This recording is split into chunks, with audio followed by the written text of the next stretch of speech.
semuanya, apa kabar? Semoga teman-teman dalam keadaan baik secara fisik maupun mental ya. Selamat datang di sesi training kali ini yang berjudul Happy Learning, Happy Future. Hari ini saya dan rekan saya akan membahas mengenai goal setting. Namun rasanya ada yang kurang jika kita belum saling mengenal ya. Nah teman-teman semua, kami dari kelompok 11 perkenalkan, nama saya Anissa Syafira sebagai trainer yang pertama. Halo, saya Julis. Di sini saya sebagai trainer kedua. Saya Yohanes Alexander sebagai trainer ketiga.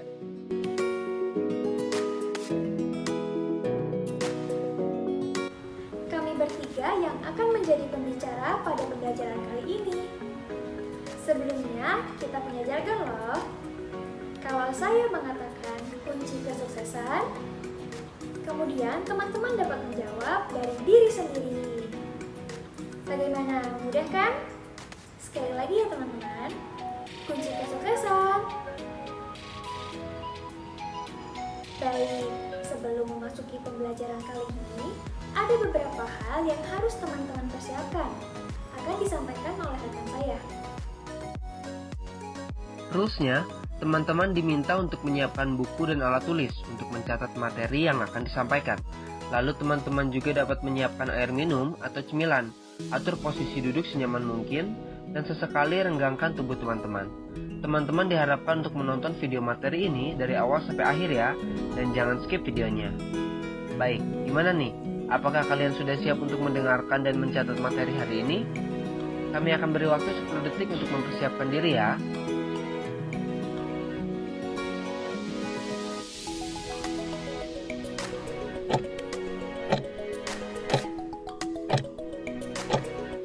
Pada materi goal setting ini akan membahas mengenai clarity, challenge, task complexity, commitment, dan feedback.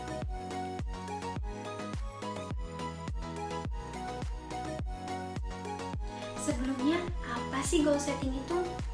Nah, menurut Fogg, goal setting merupakan sebuah teori kognitif dengan dasar pemikiran bahwa setiap individu memiliki suatu keinginan untuk mencapai hasil spesifik atau tujuan yang diharapkan. Goal setting ini dapat menjadi daya dorong untuk memperbesar usaha yang dilakukan oleh teman-teman. Individu biasanya akan bekerja lebih keras dengan adanya tujuan daripada tanpa adanya tujuan. Sumber motivasi dari goal setting adalah keinginan dan intensi untuk mencapai suatu tujuan tersebut. Suatu tujuan dikatakan sebagai sesuatu yang paling mendasar yang dapat menuntut perhatian individu untuk melakukan apa yang seharusnya dilakukan. Tujuan atau goals adalah apa yang dicoba individu secara sadar untuk diraihnya di masa yang akan mendatang. Tujuan memberitahu individu apa yang dibutuhkan untuk dilakukan dan seberapa besar usaha yang perlu dikeluarkan. Penetapan tujuan mempengaruhi proses belajar dengan cara yang pertama, mengarahkan perhatian dan tindakan. Yang kedua, mobilisasi pengarahan usaha. Yang ketiga, memperpanjang lamanya pengarahan usaha dan memotivasi individu untuk mengembangkan strategi yang relevan untuk mencapai tujuannya.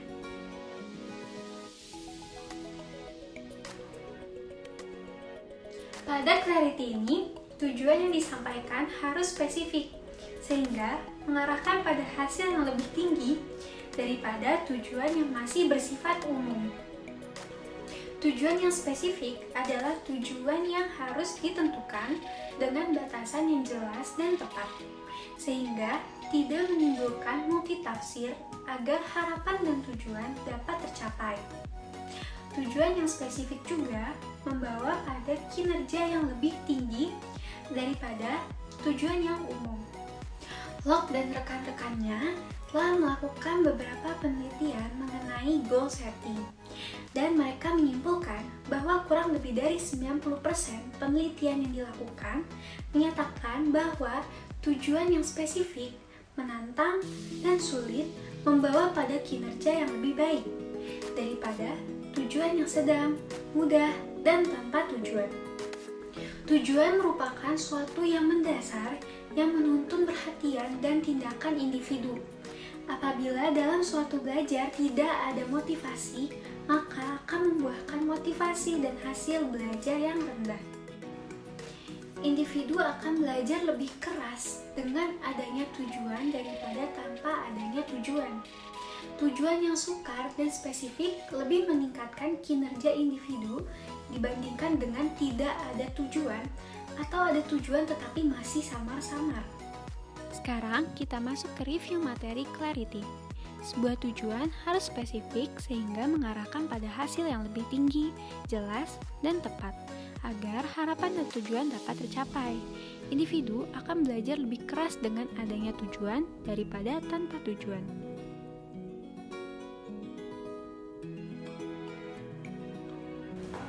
Yang kedua adalah challenge atau tantangan. Tujuan yang sulit akan menghadirkan suatu tantangan yang dapat membangkitkan dorongan untuk mencapai tujuan dalam diri individu. Walaupun tujuannya sulit, namun masih dapat dicapai oleh individu. Sebuah tujuan harus memiliki tantangan yang sulit untuk memotivasi individu agar meletakkan usaha yang lebih baik untuk mencapai tujuan. Karena pada dasarnya individu akan lebih termotivasi untuk mencoba tujuan yang sulit daripada tujuan yang mudah. Namun, tujuan tersebut harus bersifat realistis dalam artian bahwa tujuan tersebut masih dapat diraih oleh individu. Jika tantangan yang ada pada tujuan tersebut terlalu sulit, maka individu akan meninggalkan tujuannya dan tidak termotivasi untuk meraihnya.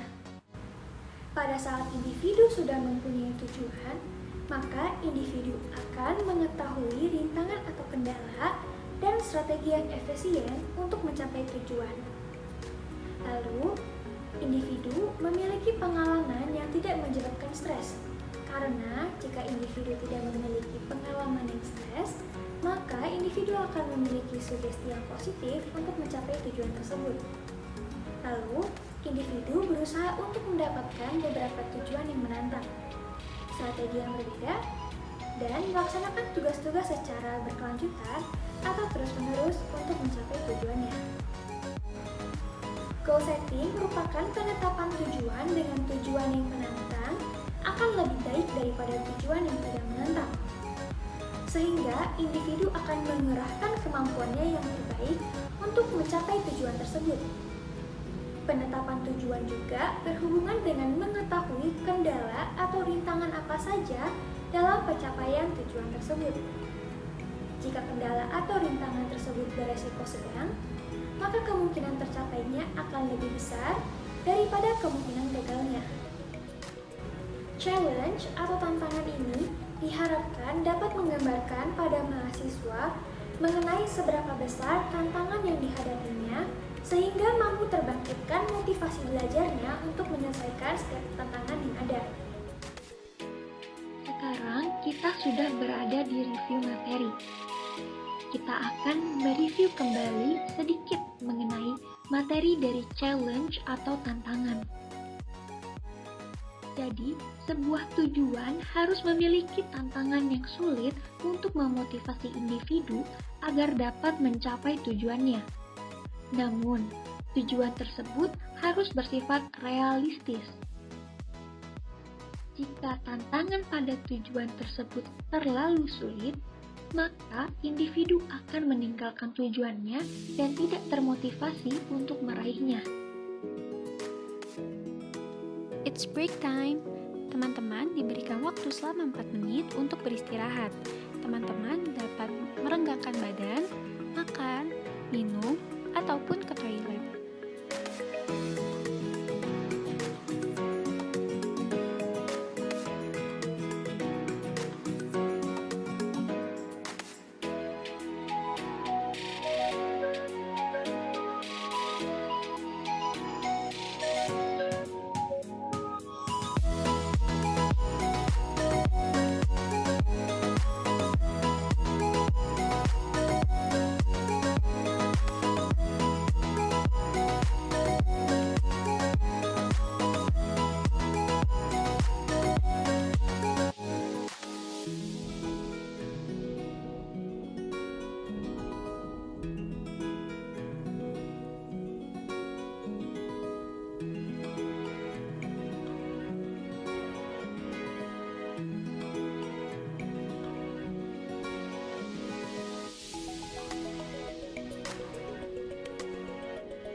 Gimana teman-teman istirahatnya? Semoga teman-teman semakin semangat ya untuk mendengarkan materi goal setting ini.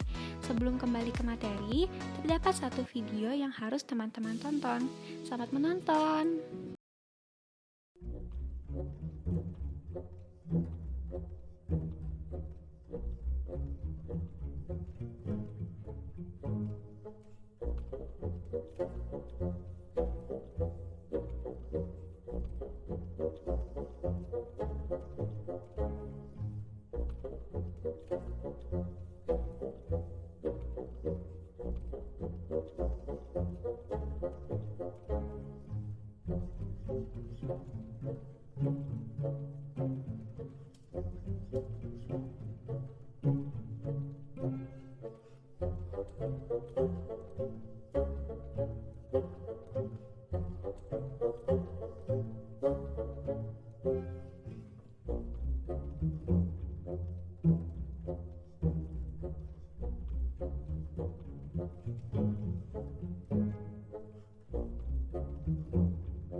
Bagaimana teman-teman setelah menonton video tadi?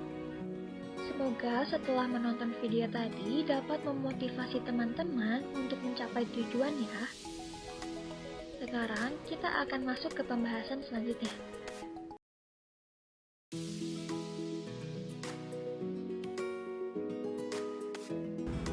Yang ketiga adalah task complexity atau kompleksitas tugas. Individu lebih baik diberikan tugas yang sederhana dan mudah dimengerti daripada tugas yang terlalu rumit, karena hal ini akan mempengaruhi performa mahasiswa untuk mencapai tujuannya. Pengaruh tujuan yang spesifik tergantung juga pada kompleksitas tugas yang dipakai serta tujuan yang sulit. Jika kompleksitas tugas yang spesifik, maka akan menghasilkan kinerja yang lebih baik. Sedangkan untuk tujuan yang memiliki kerumitan tugas yang tinggi, maka harus dipastikan bahwa individu tidak merasakan terlalu terbebani dengan tujuan yang ditetapkan. Oleh karena itu, waktu yang cukup, latihan, dan arahan harus diberikan agar berhasil. untuk mencapai suatu tujuan yang telah ditentukan. Pada komponen yang ketiga, diharapkan bahwa dengan penetapan tujuan yang relatif simpel dan mudah, dapat meningkatkan motivasi belajar pada mahasiswa. Sesuai dengan karakteristik motivasi belajar, yaitu adanya keinginan untuk belajar, serta adanya arah untuk belajar. Sekarang kita masuk ke review materi mengenai task complexity atau kompleksitas tugas. Jadi, individu lebih baik diberikan tugas yang sederhana dan mudah dimengerti. Karena hal ini akan mempengaruhi performa individu untuk mencapai tujuannya, serta bergantung pada kompleksitas tugas yang spesifik dan tugas yang memiliki kerumitan yang tinggi.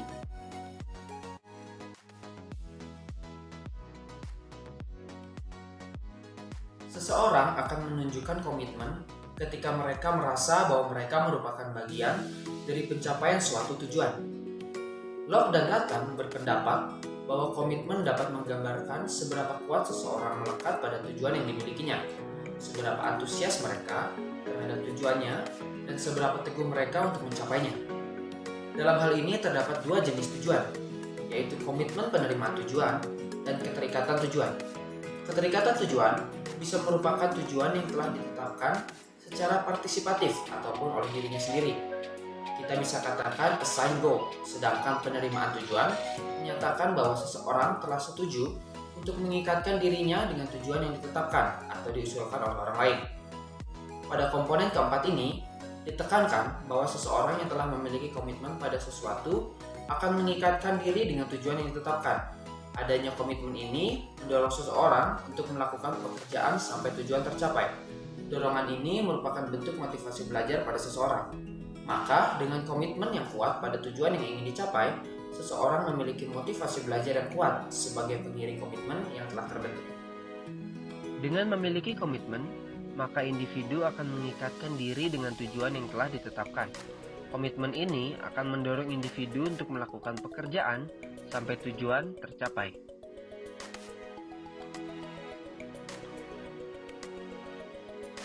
Seseorang akan melakukan pekerjaan dengan lebih baik jika diberi feedback yang menunjukkan seberapa hasil atau kemajuan yang dicapai terhadap tujuan mereka. Karena feedback menolong untuk mengidentifikasi ketidaksesuaian antara apa yang mereka telah kerjakan dan apa yang mereka akan capai. Maka feedback bertindak sebagai penunjuk atau guide tingkah laku. Feedback membawa pada kinerja yang lebih tinggi daripada tanpa feedback. Isi dari feedback harus berfokus pada pengontrolan kemajuan, menyadari rintangan yang ada, usulan, dan solusi. Ketika terlibat dalam goal setting, seseorang dapat melihat bagaimana usahanya akan membawa pada suatu tingkat kinerja dan kepuasan personal, sehingga pencapaian tujuan merupakan hal yang dapat memberikan reward yang membantu memuaskan dorongan berprestasi dan kebutuhan harga diri, serta aktualisasi diri dan memotivasi individu supaya terus melanjutkan kerja kerasnya dalam mengerjakan tugas. Dalam hal ini, perkembangan kebutuhan atau need juga bisa distimulasi. Misalkan, dengan adanya pencapaian tujuan, biasanya menyebabkan seseorang menetapkan tujuan yang lebih tinggi di masa mendatang. Adanya feedback akan menstimulasi seseorang untuk bekerja lebih keras untuk mencapai tujuan. Timbulnya motivasi dalam diri seseorang akan membuat dirinya terpacu bekerja lebih keras dalam mencapai tujuannya, sehingga seseorang mempunyai keinginan untuk terus belajar. Melalui feedback, seseorang dapat mengetahui seberapa jauh standar atau patokannya sudah terpenuhi. Dengan adanya feedback yang menunjukkan hasil atau kemajuan yang dicapai terhadap tujuan yang sudah ditetapkan, seseorang akan melakukan pekerjaan dengan lebih baik. Hal ini dapat terjadi jika feedback yang diberikan berfokus kepada kemajuan, menyadari rintangan yang ada, serta memberikan usulan maupun solusi yang diperlukan. Bagaimana nih pembelajaran kali ini? Semoga apa yang kami sampaikan pada kesempatan ini dapat bermanfaat bagi kita semua ya. Apabila ada yang ingin ditanyakan, teman-teman dapat bertanya pada link Google Form yang ada pada description box. Dan kami akan membahasnya pada pertemuan di Zoom nanti ya.